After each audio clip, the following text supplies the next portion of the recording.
Mayong balita alang sa mga Uzamistons, opisyal nang gibalik ang Asenso Uzamis Free Hospitalization Program sugod kagahapon adlaw. Diin na mahimo na usaba nga magkabenepisyo ang mga kwalipikadong residente sa libreng pagpa-hospital sa mga government o private hospitals.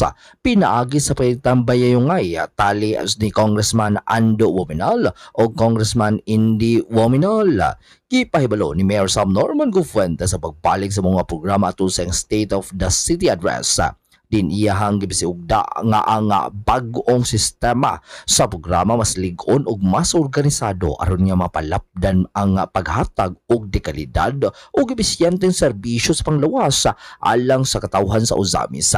Matud sa lokal na pagamhanan, ang padayon nga free hospitalization program kabahin sa pagpaningkamot sa kanunay Asenso Uzamis Administration sa paghatag og mas dali ug mas maayong access sa serbisyong medikal. Ilabi na sa mga Uzamis noon nga naginahanglan og tabang sa panahon sa pagsakit.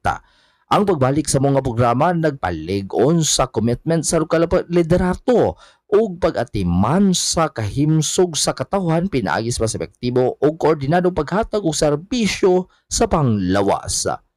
Alang sa DXDD, ang Radyo Kampana, ang radyo sa simbahan, kini sa 4, Glen Ray Luna, Tanag Serbian.